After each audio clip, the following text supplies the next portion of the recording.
Olá, seja muito bem-vindo ao programa Em Evidência na TV, aqui na Masper TV. Lembrando sempre que o programa Em Evidência na TV tem o patrocínio de CDP Consultoria em Direito Público. Kaisermac, mais da metade dos municípios já optaram pelos produtos e equipamentos da Kaisermac. E revista Em Evidência, você já sabe, né? Na política e nos negócios, quem faz está em evidência. Você pode também nos assistir, né, no nosso canal, no YouTube, Revista em Evidência, @Revista em Evidência, e também se inscrever lá no nosso Instagram, @Revista em Evidência. Nas eleições de 2014, ele foi eleito deputado estadual à Assembleia Legislativa no Rio Grande do Sul, na 54ª legislatura, e reeleito para um segundo mandato nas eleições de 2018. No Parlamento Gaúcho, presidiu as comissões de Economia, Educação, Ética e Constituição e Justiça. Também presidiu o MDB de Porto Alegre em 2020, quando da eleição de Sebastião Melo à Prefeitura da capital gaúcha. No âmbito municipal, ocupou a presidência da Fundação de Assistência Social e Cidadania e, posteriormente, assumiu a Secretaria Extraordinária do Trabalho e Qualificação Profissional, ocupação que permanece até hoje. O programa Em Evidência na TV tem o orgulho e o prazer de entrevistar o secretário Tiago Simon. Secretário, seja muito bem-vindo, obrigado pela participação. Cláudio, uma honra imensa poder estar aqui contigo, aqui no programa Em Evidência, que é junto com a revista, compõe, né, uma página importantíssima da comunicação, né, que realmente nos orgulham muito, né? Eu sou um leitor assíduo da revista, realmente é um trabalho fantástico, consegue explorar os aspectos positivos de uma maneira muito criativa, muito inteligente, algo tão necessário hoje, né? Aquela mídia negativa, ela machuca bastante, né? Acho que é necessário a crítica, mas realmente acompanho muito esse trabalho jornalístico de comunicações que vocês fazem, e é uma honra estar aqui. Secretário, vou começar perguntando sobre a formação do secretário, do Tiago Simon, e perguntar o que levou a cursar, né, Direito e também a especialização em Gestão Empresarial. Perfeito, Cláudio. O direito, obviamente, ele teve uma influência do meu pai, né? O meu pai, antes de ingressar na carreira política, ele era um advogado criminalista e fez grandes júris, era uma pessoa que se notabilizava já nesse período, né, do direito pela sua capacidade oratória. E ele, obviamente, influenciou todo aquele anseio por justiça, pela defesa, principalmente das pessoas mais perseguidas, né? Ele teve uma atuação, inclusive, como deputado, na defesa de perseguidos políticos, muito importante. Eu lembro disso. Então, assim, sem dúvida, isso influenciou muito mais do que uma perspectiva financeira, né? O direito, obviamente, é um ramo, não é, que oferece muitas oportunidades de crescimento econômico, profissional, financeiro, mas no meu caso, realmente era a filosofia, era o ideário, era o desejo de poder, através do direito, buscar a justiça a parcelas importantes da sociedade, né? E isso, na sequência, eu acabei migrando para o setor empresarial também. Nós constituímos uma empresa de produtos químicos que distribuía a linha de soda cáustica, cloro e outros produtos da Braskem. Acabei migrando para o setor empresarial, antes no setor de papel e celulose também, com meu primo Miguel Davi, à época. E, nesse momento, eu também senti a importância de ter um fundamento na área de gestão. A área de gestão te prepara com uma capacidade administrativa, de liderança executiva muito importante.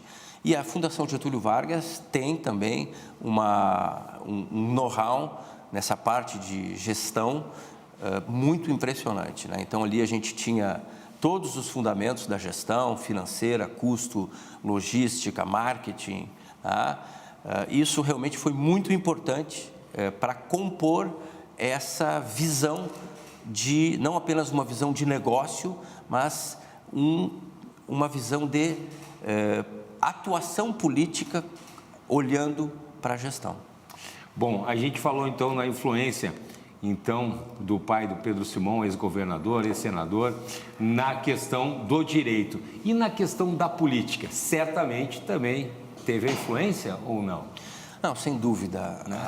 No caso da política, isso foi muito mais forte, né? Porque nós vivemos momentos muito difíceis no Brasil, os momentos de autoritarismo, de perseguição, de cerceamento da liberdade. E naqueles momentos, a figura do deputado Pedro Simão se levantando como uma voz em defesa da democracia, em defesa da liberdade, pela reinstituição do Estado de Direito e, principalmente, uma capacidade política de negociar de uma maneira harmônica com todos os setores, seja o setor, os militares, inclusive o político, a extrema esquerda, ele é muito exatamente. Respeitado. Então, assim, isso tudo, essa capacidade de representar um ideal de justiça e de luta política pela transformação do Brasil, isso realmente foi profundamente marcante, né? E mais do que o político, mas o ser humano, Pedro Simão, pela capacidade de se entregar, de se doar, de não ter interesses pessoais, né? De realmente ter uma visão de sociedade e de Brasil e se entregar por ela. Isso realmente fez toda a diferença, né? E não só a mim. O meu pai é uma inspiração para gerações de políticos, né? Aqui no MDB de Porto Alegre, interior inteiro, Brasil inteiro. Muitas pessoas saíram, né, aqui do Rio Grande do Sul e assumiram postos públicos, senadores, governadores que beberam dessa fonte tão pura da boa e verdadeira política, né? Então, acompanhando de perto essa luta por transformação, que foi realmente a marca da vida dele, uma pessoa indignada, inconformada, sempre se posicionando de maneira muito forte contra todas principalmente a impunidade. Teve o mandato dele, os 3 mandatos dele como senador, os 3 últimos, né? Teve um primeiro que ele assumiu como governador, foram fortemente posicionados contra a corrupção, contra a impunidade, por CPIs, por justiça, né? Justamente para ver o Brasil passado a limpo.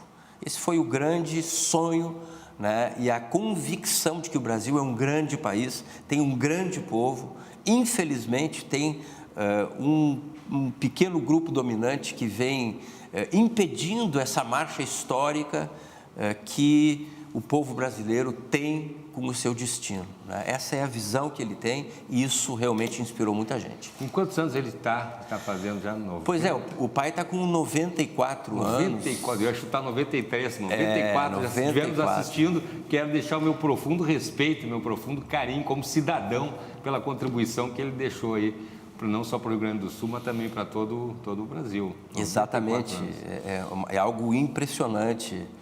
A gente caminha pelo Brasil afora e as pessoas no Nordeste, nos aeroportos, em todos esses ambientes, a gente vê algo tão carente hoje na política brasileira, que é um reconhecimento profundo de um cidadão profundamente agradecido pela luta, por todo o histórico, né, de trabalho que alguém que doou sua vida teve, né? Então, isso a gente vê Brasil afora, essa gratidão, esse reconhecimento, e isso vale mais que muita coisa. Merece todo o nosso respeito, nosso carinho, com certeza.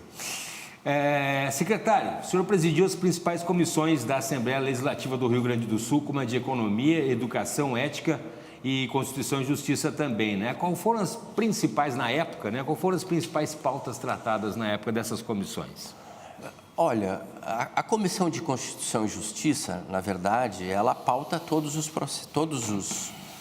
projetos, né? Todas as proposições legislativas, necessariamente, elas passam pelo crivo da Comissão de Constituição e Justiça, que faz a análise de constitucionalidade e juridicidade, né? Então, tivemos grandes projetos que passaram, os projetos de reforma do Estado na gestão do Sartori. Eu presidi 2 vezes a CCJ, que é a comissão mais importante da Casa. Então, os projetos de reforma do Estado, de retirada de plebiscito da Constituição e tantos outros projetos importantes, na verdade, passaram por ali. Na Comissão de Educação também foi possível fazer debates importantes. Lembro uma vez que nós trouxemos uma secretária de uma cidade, eu era presidente da comissão, e nós trouxemos a secretária de Educação de Feliz. Ela já tinha composto a diretoria da SEDUC aqui no governo Sartori, ou no governo Rigoto. Mas por que nós trouxemos ela? Porque Feliz é o município do Brasil que tinha o menor índice de analfabetismo. Sim. Ou seja, toda a população todo o país praticamente é alfabetizada. 5 mil municípios no país inteiro e Feliz era... E aí nós fomos entender o porquê, né? Então, por que toda a população era alfabetizada, né? E ali a gente viu, obviamente, que havia elementos de política pública, qualidade da infraestrutura escolar, formação dos professores, metodologias, tudo isso era muito importante. Mas o elemento chave que realmente levou a esse índice fantástico foi justamente a cultura de um povo. Ou seja, a imigração alemã, desde os primórdios da fundação daquela comunidade, tinha o chamado, não haviam escolas ainda formais, sim, mas os mais antigos, eles tinham profunda consciência da sua responsabilidade social e de ensinar a população a ler. Olha, né? Então, aquilo forjava uma cultura social. Educação. Né? Exatamente. E esse era o elemento propulsor que alavancava. Então, assim, foram muitas experiências extremamente interessantes. Discutimos hidrovias, discutimos, por exemplo, nós temos um gargalo enorme hoje aqui, que é o desassoreamento eu tive a oportunidade de fazer um grande... Já naquela época? Já naquela época, 6 anos atrás, um grande encontro. A pauta era justamente a revitalização da rede hidroviária do nosso estado. Sim. Por quê? Porque nós gastamos muitos recursos para transportar algumas distâncias de caminhão, que seria infinitamente mais barato, sim, o transporte via hidroviária. Sim, a produção toda. Né? Exatamente. E para isso seria apenas necessário fazer o desassoreamento. A gente nem pensava naquele momento numa enchente daquelas proporções. Sim. Né? Mas o desassoreamento era absolutamente necessário. E, enfim, fizemos vários movimentos. Infelizmente, naquele momento a justiça não permitiu. Na área de infraestrutura também, me lembro que a América Latina Logística tem ainda um contrato absolutamente contrário ao interesse público do Rio Grande do Sul, feito lá na gestão do Fernando Henrique, que permitiu ela, na privatização, ficar com a malha rodoviária do nosso estado e praticamente sucateou. Ela ficou com 20% da malha, mais ou menos, né? O resto ela deixou praticamente sem funcionamento e é isso, né? Não fez investimento, o contrato não prevê multas. E agora está para vencer daqui a um ano, eu sei que agora há uma pressão no sentido de fazer isso, mas, e aí você parte da seguinte perspectiva: o Rio Grande do Sul tem o maior custo logístico do Brasil, é o estado que mais transporta por rodovia que é o item mais caro. Que encarece, né? Que encarece, exatamente. Vai transformar uma safra de soja de milhões de toneladas de caminhão, tendo a segunda maior rede hidroviária no Brasil que nós temos aqui, entende? O meu pai comenta que há 50, no tempo dele, né, quase 100 anos atrás, ele é de 30, literalmente, né, quase 100 anos atrás, literalmente, tinha ônibus até Uruguaiana, ônibus até, sei lá, várias partes aí da cidade, e que foram sendo desativados por desídia. Então, assim, essa é a visão, e aí vem a importância do papel de um parlamentar, né? O parlamentar precisa representar o povo no sentido de entender suas necessidades sociais, de serviços públicos, da saúde, da educação. São situações tão graves que acontecem hoje no Brasil, mas ele precisa ter uma visão integrada sobre o que impera o desenvolvimento do Estado, né? Então, graças a Deus, desse nosso mandato, a gente pôde pautar muito uma visão de reforma, de modernização, que buscasse o desenvolvimento, né? Então, isso realmente foi muito positivo. Muito bem, secretário Tiago Simon, a gente está no final desse nosso primeiro bloco, vamos fazer um intervalo, mas não sai daí que em seguidinha a gente continua nossa conversa com o secretário Tiago Simon. É um instante só.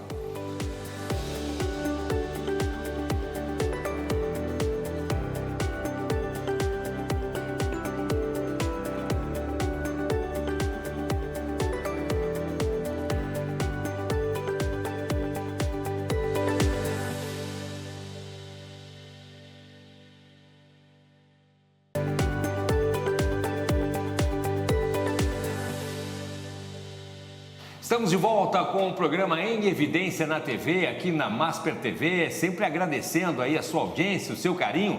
Lembrando que o programa Em Evidência na TV tem o patrocínio de CDP Consultoria em Direito Público e Kaisermac. Mais da metade dos municípios já optaram pelos produtos e equipamentos da Kaisermac. Revista Em Evidência na política e nos negócios, quem faz está em evidência. E você pode nos assistir também no nosso canal no YouTube, Revista Em Evidência, e aproveite também, né, para se inscrever lá no nosso canal, lá na nossa página, lá no Revista Em Evidência, no nosso perfil do Instagram. Estou conversando hoje com o secretário extraordinário do Trabalho e Qualificação Profissional, Tiago Simon. Estava falando com o secretário na época de deputado estadual, dos trabalhos do secretário, das comissões. Teve trabalhos também anticorrupção e também na área da alimentação, né, secretário? Conta um pouquinho para a gente. Não, sem dúvida. Eu tive a honra de poder aprovar muitas leis relevantes para o Estado. E uma delas foi a Lei Anticorrupção, né, que foi uma regulamentação de uma legislação federal na linha do pacote anticrime, né, que buscava justamente fazer o endurecimento das penas contra crimes de improbidade contra o patrimônio público na esfera administrativa. O que quer dizer isso? Quer dizer que, a partir do momento em que o Estado regulamenta e aprova uma legislação anticorrupção, ele pode administrativamente criar uma comissão processante e imputar multas de até 50, 60 milhões sem a necessidade de ir para a justiça e demorar anos e anos e anos. Entende? Sim. Então, essa é uma legislação que já vem de países avançados e que facilita imensamente. Tem o acordo de leniência, justamente a semelhança do acordo de delação premiada, tá? Trabalha com a desconsideração da pessoa jurídica, que hoje vem sendo muito eficaz dentro desse processo. Realmente foi um avanço muito importante para o combate à corrupção de maneira efetiva aqui no nosso Estado. E foi um movimento muito que teve o apoio significativo à OAB, né, o Ricardo Breyer à época, o Ministério Público, o Procurador-Geral Dall'Azen foram juntos até a Assembleia, falamos com o presidente da Assembleia e conseguimos um consenso bem no finalzinho. Eu estava preocupado até que não ia passar o meu projeto, não foi fácil, mas foi realmente uma conquista muito importante, né? A Procuradoria-Geral do Estado ajudou bastante. Então, foi realmente um ganho importante. E uma outra lei que eu faço questão de salientar também foi a Lei da Alimentação Saudável. Tá? Essa lei que nós construímos foi uma iniciativa da minha esposa, que é nutricionista, que nem a tua, que eu sei que também é. Também, exatamente.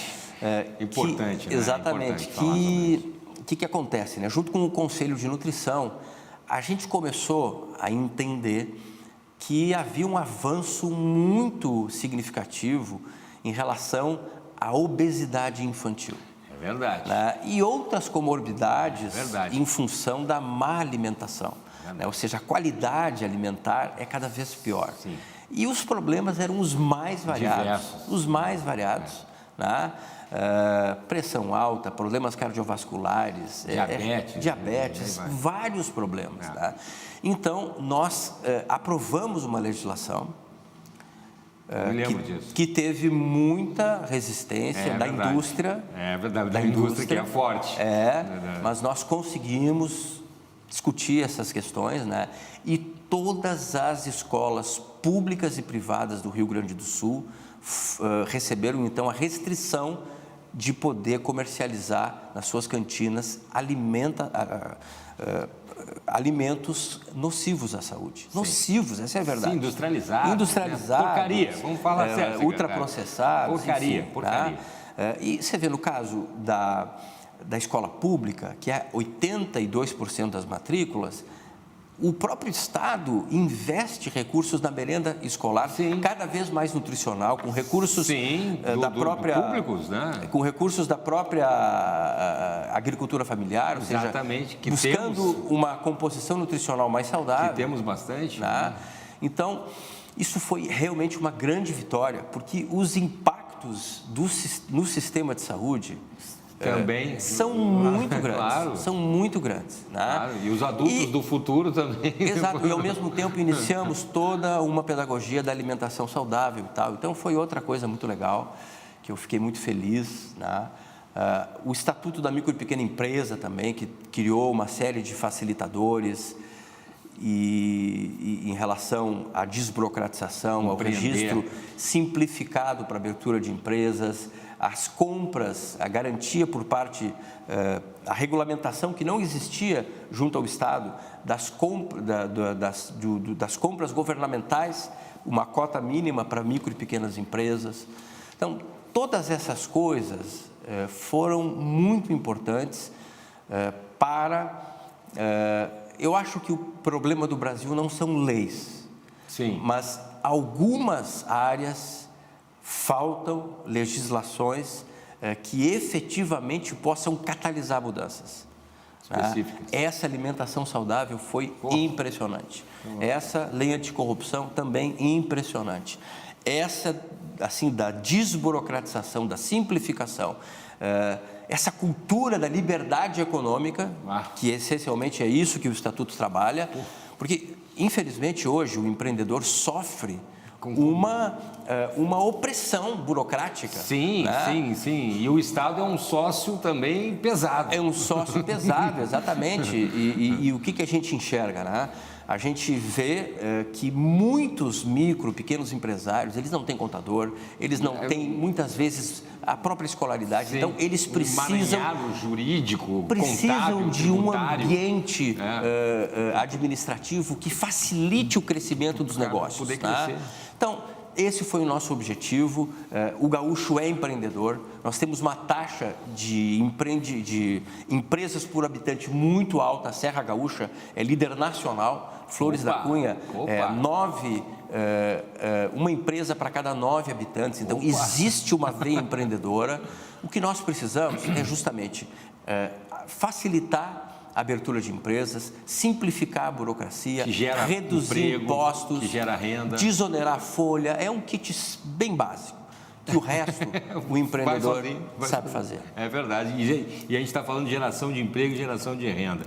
Vou lhe perguntar também, secretário, agora falando da presidência da Fundação de Assistência Social e Cidadania, né? Os principais desafios no período da presidência da Fundação, né? Como é que foi? Olha, foi uma experiência muito marcante.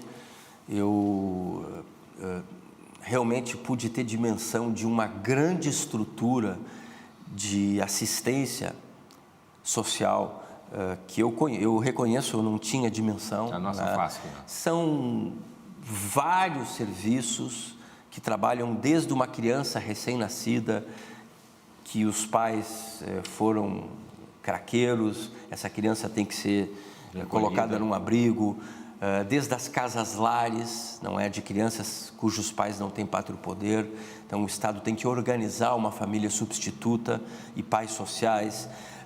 Todo o trabalho dos CRAS e dos CREAS, que são órgãos territorializados, que fazem a referência de todas as necessidades sociais. Então, muitas vezes é o caso de insegurança alimentar, é o caso de abandono de idosos, é o caso de todas as carências, né? Então, assim, e hoje a gente vê que existe, nós temos um quadro social muito complexo. Sim, né? Não é só tirar as pessoas da rua, como se diz. Né? Muito complexo. Nós temos muitas pessoas que já estão num estágio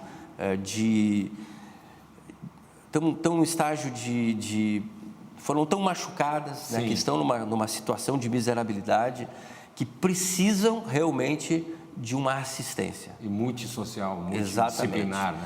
Né? E ali é interessante porque pega a baixa complexidade, a média complexidade, a alta complexidade, né? Trabalha com, enfim, saúde mental, a saúde mental pega mais trabalha com ações recreativas, com idosos, trabalha com serviços de convivência, fazendo contraturno em várias regiões da cidade. São 15 mil crianças. São crianças de 6 a 11 e de 12 a 16 anos, né? Que tudo isso é feito um trabalho com educadores sociais, né? Agora, é muito importante que, por outro lado, não incorramos não venhamos a incorrer no risco de criar um Estado assistencialista. Sim, concordo. Eu vejo que nós temos muitas necessidades sociais, pessoas verdadeiramente em condição de vulnerabilidade, que precisam de socorro, né? Mas, ao mesmo tempo, não podemos incorrer no erro de criar uma assistência permanente, incentivando. Uma cultura que incentive a inatividade e uma estagnação e uma dependência do Estado. Né? E aí isso, infelizmente, também acontece. É verdade. Por quê? Porque, na prática, a gente acompanha que muitas empresas acabam relatando que bons funcionários acabam se desligando para ir para a assistência. Sim. Né? Ou seja, isso não está certo. Não, é verdade, né? É verdade. E aí vão para a assistência, fazem também alguma coisa na informalidade. Sim. Então é muito importante que haja essa... E isso, obviamente, são regramentos em nível federal, que precisam ser colocados, né? Daqui a pouco, por que não alguém que tenha um Bolsa Família estabeleça uma temporalidade e essa pessoa, mesmo durante o recebimento, possa trabalhar? Porque o sujeito que vai ganhar R$600, ele não vai viver disso. Não, né? Tem que ser um momento, aquilo ali tem que ser uma emergência. Ele ganha a Bolsa Família, mas ele pode trabalhar com carteira assinada e ganhando o benefício durante o tempo. Seguro-desemprego, por exemplo, Exatamente. Né? Então, eu vejo que falta vontade política de se criar um outro tipo de programa que incentive a porta de saída. Sim, senão o Estado também não dá conta também de abraçar um contingente, né? Secretário, o senhor está agora na Secretaria Extraordinária do Trabalho e Qualificação Profissional em Porto Alegre, que eu já vi também o trabalho, já tivemos aqui entrevistas aqui na Masper TV. Qual é o principal foco dessa pasta recém-criada, né? A gente sabe que é um emprego, mas gostaria de ouvir do senhor. Perfeito. Na verdade, nós temos aqui dois focos fundamentais. O primeiro é justamente a promoção, não é, da empregabilidade, a promoção de melhores condições para o mercado de trabalho. O que a gente estava falando antes. Exatamente. Né? E, num segundo plano, nós temos a questão da qualificação, né? O desenvolvimento das competências, das habilidades comportamentais, técnicas, que possam efetivamente desenvolver a condição desse trabalhador para que ele tenha mais capacidade de autoconstruir a sua carreira e a sua vida. Por si mesmo. Né? Exatamente. Então, dentro da ótica do mercado de trabalho, nós investimos mais fortemente nos feirões de emprego, trazendo muitos palestrantes de todas as entidades empresariais, Sistema S, universidades, área de imigração, da ONU, para aproximar os profissionais de recursos humanos mais qualificados, para que possam justamente fomentar essa população que é muitas vezes bastante sofrida, sim, né, que está numa situação muitas vezes difícil, né, e ao mesmo tempo trazendo contratantes em loco para fomentar essa questão da empregabilidade, né, para aumentar, facilitar a contratação. Então, esses feirões acontecem com esse objetivo e eles também estão se descentralizando.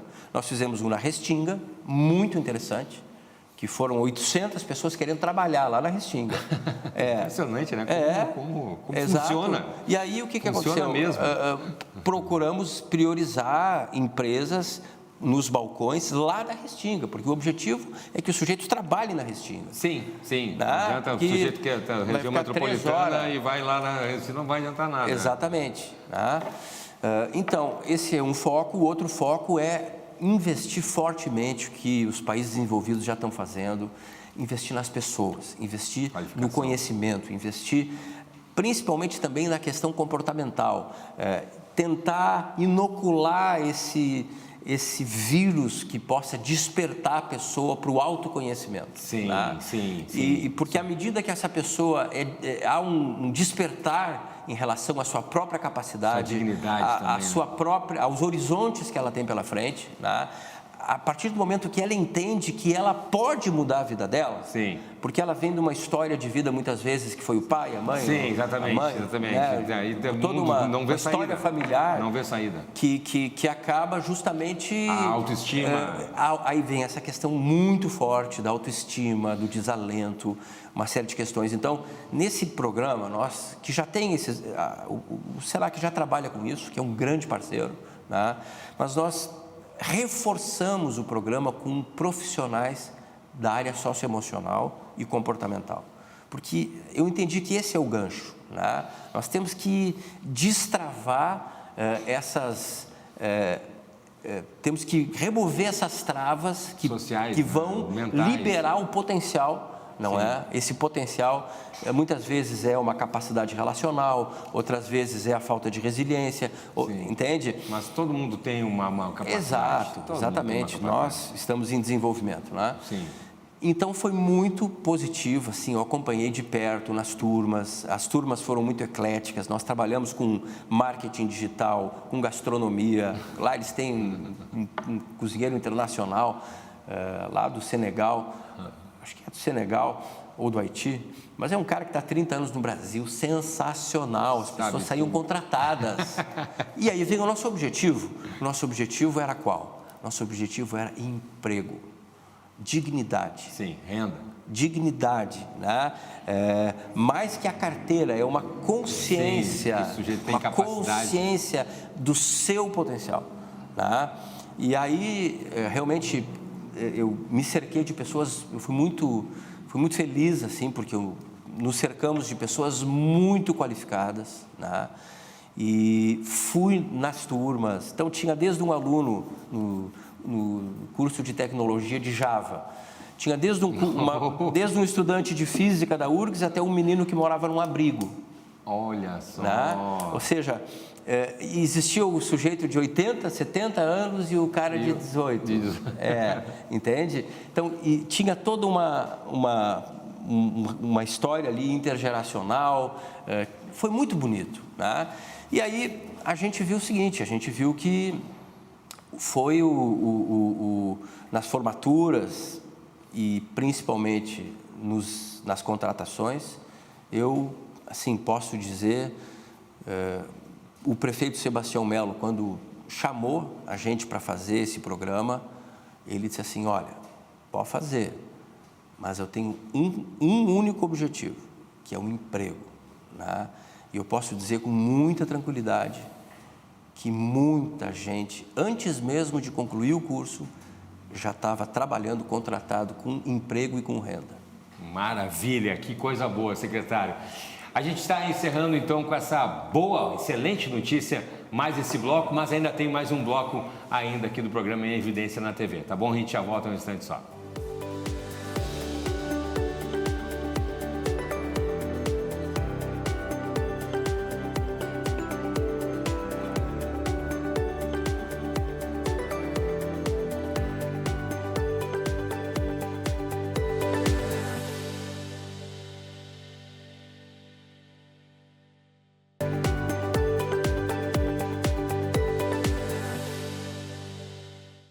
Estamos de volta com o programa Em Evidência, aqui o programa Em Evidência na TV, aqui na Masper TV, lembrando sempre que o programa Em Evidência tem o patrocínio de CDP Consultoria em Direito Público e Kaisermac. Mais da metade dos municípios já optaram pelos produtos e equipamentos da Kaisermac. Você pode ver aí o programa Em Evidência na TV também, né? Na Política e nos Negócios. Quem faz está em evidência lá no nosso canal no YouTube e também no nosso perfil lá no Instagram.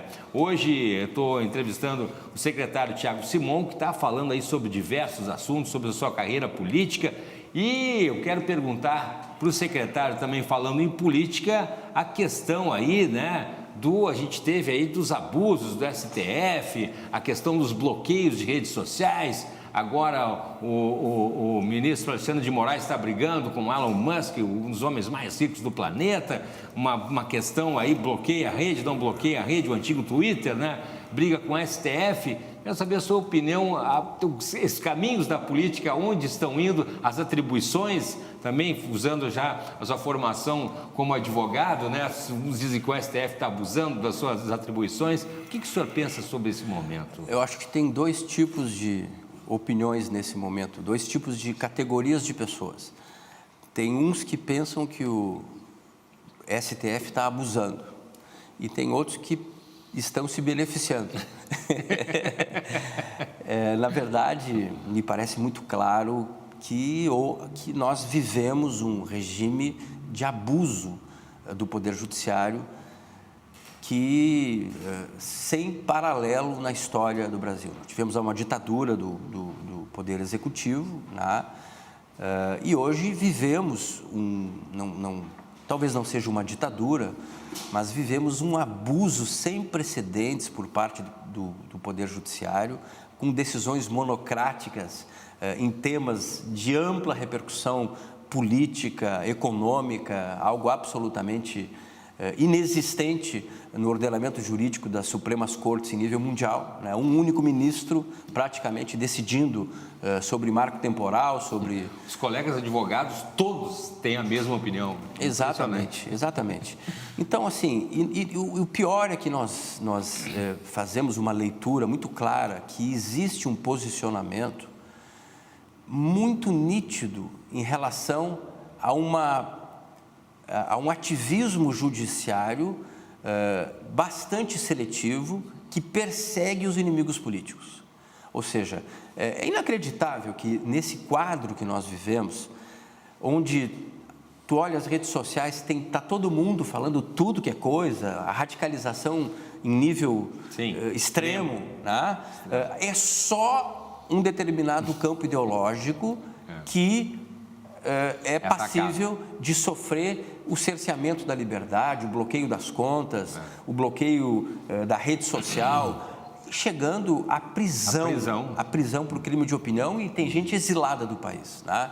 Ou seja, é inacreditável que a gente tenha um Senado da República, como nós temos hoje, sofrendo uma pressão de milhões de pessoas indo às ruas, exigindo uma posição por parte dos senadores, e aí vem a completa cumplicidade do presidente do Senado Federal, o Rodrigo Pacheco, que não coloca em pauta o pedido de impeachment, ou seja, é um poder, é outra excrescência, que é um poder monocrático, né? Cabe a ele, né? Que ele, como presidente da mesa do Senado, ele pauta o que ele bem entender, ou seja, outra excrescência. Isso deve, na Assembleia, é um diferencial muito interessante. O presidente não tem essa concentração de poderes. Quem decide é o colégio de líderes. Pois é. É o conjunto dos parlamentares que vão, através do colégio, formar a pauta. Tá? Então, a gente vê justamente isso, que nós temos essa... E voltando um pouquinho para trás, né, Cláudio, a gente vê que existe toda uma engenharia política por trás da descondenação dos maiores criminosos do país. Isso está muito evidente. Não foi só o Lula. O Lula, cada vez mais hoje, eu vejo ele como a rainha da Inglaterra, né? Porque ele está completamente sem capacidade de liderança nesse processo. Sim. Mas a gente vê ali o Zé Dirceu, a gente vê todas as grandes empreiteiras, todo o grande... E que nem se fala mais. Exato. Todo o grande esquema político e econômico que destruiu o nosso país. Ou seja, o Brasil foi completamente destruído por um mega esquema de corrupção criminosa. E o que mais me preocupa é que hoje, essas pessoas que governam o Brasil, elas têm ligações claras com o submundo, não é? Do que tem de pior no Brasil. Do que tem de pior no Brasil. Tá? Então, isso é muito preocupante.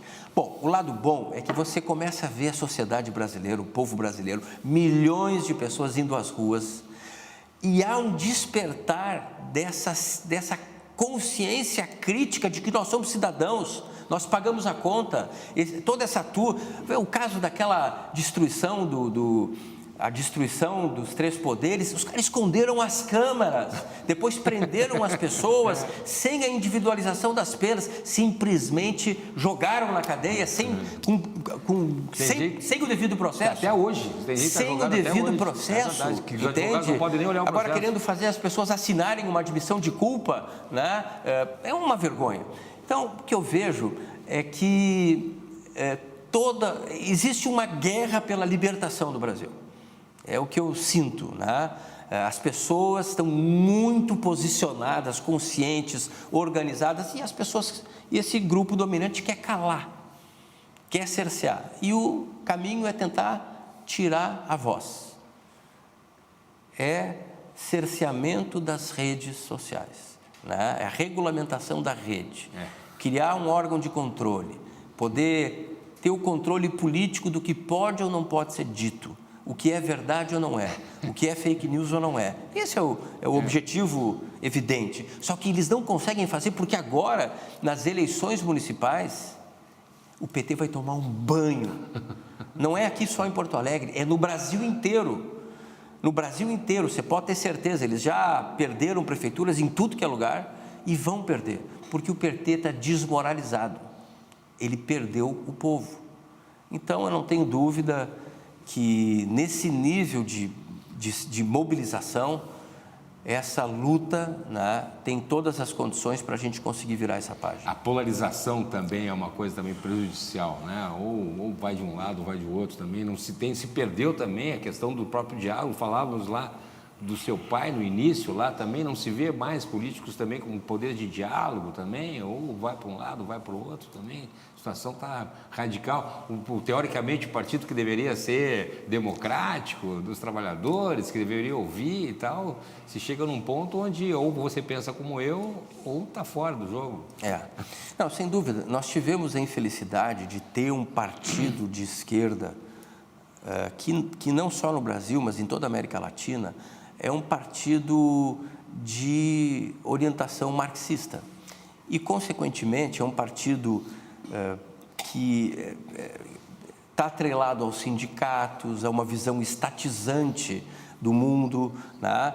E, infelizmente, essa visão política da ideologia esquerdista é uma visão arcaica. Se vê, por exemplo, a esquerda europeia, por exemplo, e a própria americana, é uma esquerda social-democrata, que ela sabe construir as reformas necessárias para modernizar a gestão do Estado. Sim. Não é para promover o avanço social, a competitividade. No trabalhador, de fato. Exatamente. Enquanto que aqui no Brasil não, é uma esquerda muito atrasada. E o que a gente estão trabalhando nessa luta da justiça social, do anticapitalismo, da opressão, enfim, do identitarismo, né, que é um viés ideológico, o racismo, o identitarismo, o anticapitalismo, são todos elementos que trabalham fundamentalmente a divisão social, que dividem a sociedade. É verdade. Né?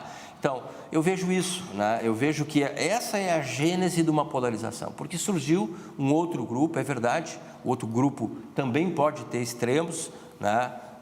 Obviamente tem. Mas a gente pensa diferente. Mas surge como uma contraposição a esse movimento ideológico que basicamente está tomando universidades, está tomando escolas, a própria imprensa e por aí vai.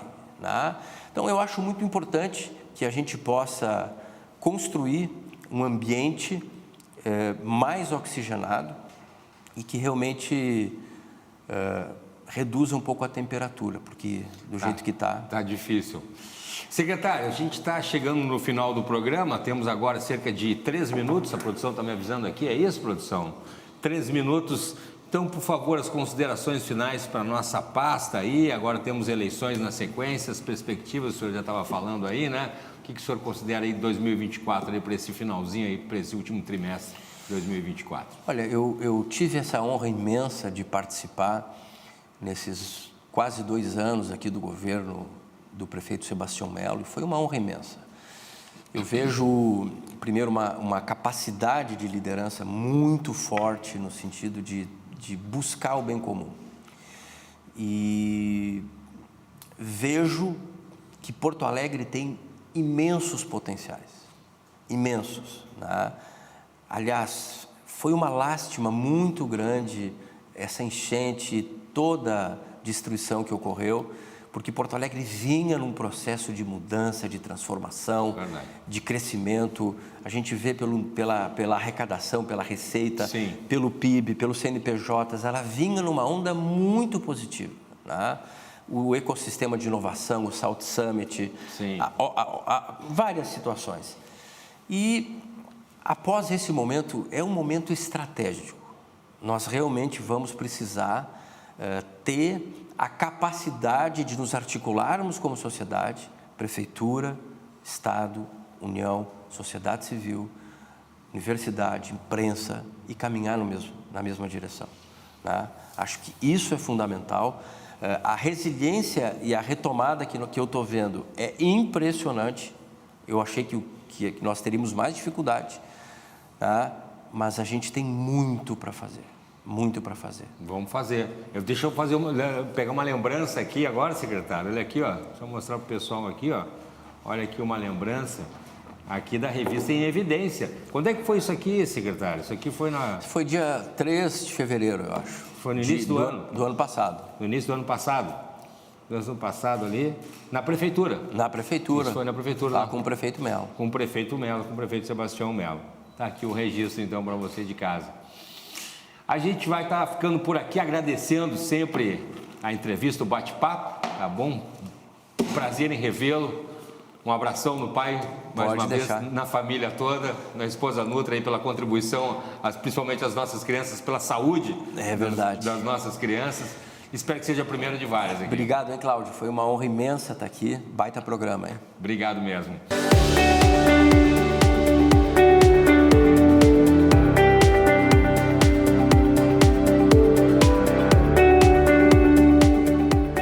Comentário em Evidência. O comentário de Vladimir Kieli. O Brasil realmente é um país muito criativo. Inclusive, é alvo de críticas de que sempre se copia situações que são das piores em relação ao restante do mundo. Mas o sistema político-administrativo brasileiro seguramente é um dos mais completos e mais interessantes de todos os demais países do planeta. Nós temos um sistema federativo que, embora funcione precariamente, não é o ideal. A forma principalmente da repartição tributária, da receita do bolo tributário nacional, nós temos um sistema muito interessante e eficaz que estabelece 3 níveis de administração no país, de administração político-administrativa: a União, os estados e os municípios.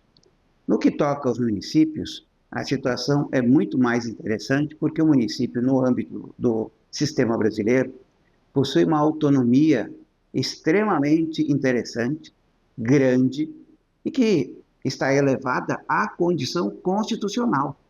Nós temos um município, que é um dos entes federativos, um dos entes que compõem essa tripartite forma de administração no país, e que, dentro da sua autonomia constitucional, ele pode gerir não apenas os seus assuntos de interesse peculiar, cuja previsão constitucional, no artigo 30 da Carta Federal, está expresso como cláusula pétrea, mas também pode, inclusive, proporcionar e gerar receita própria, embora ela seja diminuta, né, na medida em que se pode estabelecer, por via de legislação municipal, impostos sobre a propriedade, o IPTU, o ISSQN e também outras situações específicas, não muito abrangentes, mas que tornam o município uma entidade e uma célula importante no contexto administrativo nacional. Por isso, o Brasil também se destaca nesse sentido. E a você também, que nos acompanhou aí, obrigado pela sua audiência, obrigado pelo seu carinho, a gente vai ficando por aqui. Até a próxima.